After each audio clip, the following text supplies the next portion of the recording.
I once saw a surfer have an absolutely fantastic ride. I was sitting on the beach in California, and he was riding to his left, to my right, and he was inside a curl for a long time, and then he emerged from the curl and then ducked down, and he was back inside this curl, and I thought any second I'm going to see him tumbling, but no, he comes out at the other end. I swear he was out of sight for like 50 meters and then 50 meters again, and he's screaming at the top of his lungs. He just throws his surfboard, out, kicks it out with his legs, and he picks it up in the water. He's about waist deep water, throws it, and he's screaming. And I know that this guy, first of all, he was a really good surfer, but he'd probably not had a ride like that maybe ever in his life, nor who knows when he'd ever have it again. And I was there to watch it, and I knew exactly what he was feeling.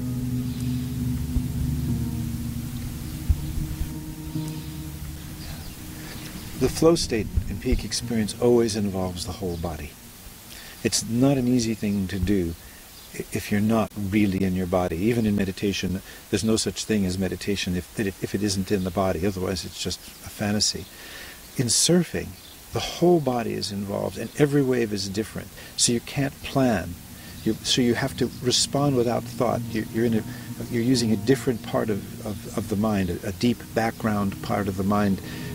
The wave, the board, your body are really a continuum. And so when you start to really become able to surf, you're entering that space where you're no longer trying, no longer thinking about it, but simply you're in a totally receptive and totally active process simultaneously. That's what invites peak experience. It's when control and loss of control become so close you can't tell them apart.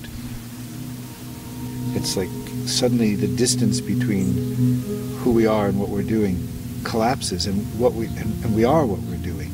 And when that happens, it's as if the world within us and the world around us unify. We feel connected to everything. We feel connected to ourselves, but not in the way of looking at our ego or our personal self. We're looking at something that's so much vaster, that's part of everything. And so there's a natural state of joy, or kind of an ecstatic state of well-being, and it can flow into gratitude, and it's just a sense of exhilaration and aliveness, and also understanding, as if things make sense. The thinking mind stops utterly, and there is just awareness. And awareness isn't evaluating the experience. It's really hard to describe such an experience. I don't think it's possible to describe it. It's like coming from three-dimensional world and trying to explain a two-dimensional world. And so then the understanding or the interpretation or the description of the experience comes after you return to your more ordinary level of consciousness. I think some peak experiences transform forever the structure of a person's consciousness, so that you never return to who you were before.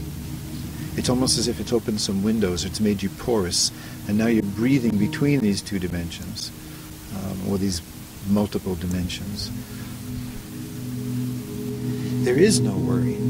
Your mind's not in the future, so you can't be worried about the future, and you don't need false hope. Your mind is not in the past, so there's no remorse, regret, guilt, shame, blame, nostalgia.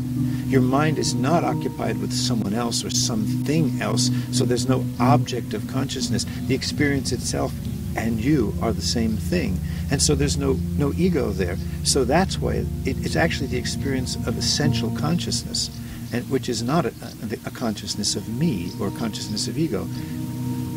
It's a religious experience. It's a mystical experience. It's not maybe the religious experience of St. Francis on the mountainside, but it is a profound experience. And someone that's tasting that, the reward is how good you feel about yourself and life in that moment. So peak experiences can become addictive if you can reach them again and again through some sort of activity. But it's not necessarily a bad addiction, because it's also causing you to have a passion, to devote your life to something. And once you're very good at one thing, you start to begin to understand what it means to be excellent at many things. And while you may not choose to do many things, there's an appreciation then of the genius inside of art, or the genius inside of dance, or the genius inside of gymnastics and filmmaking, and where people really get out of the way, which is what happens in a peak experience. The ego gets out of the way. I think there's the potential in every time someone is in a deep state of flow, has a peak experience, to feel so connected to the environment in which they are. And often these experiences happen in nature, that afterwards you feel a moral obligation to the world.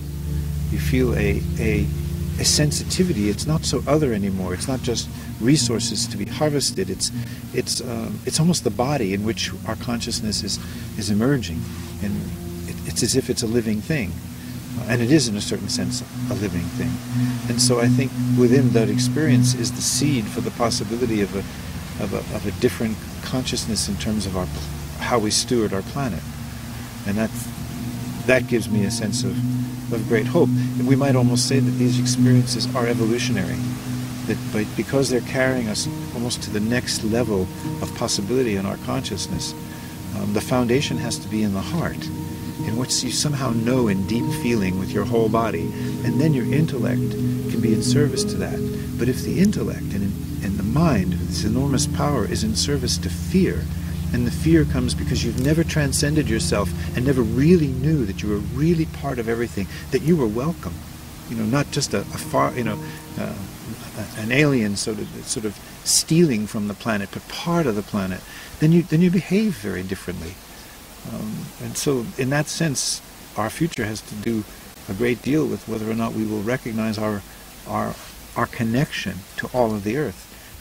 It's like you've come home to something that somehow intuitively you recognize as rightful, and trying to explain it in words just ends up diminishing it. And once you've had that kind of experience, the world around you takes on at least the world of ego drives and ego desires and kind of narcissistic self-involvement and competition. It becomes unimportant because there's something else that's much more essential that you understand about life.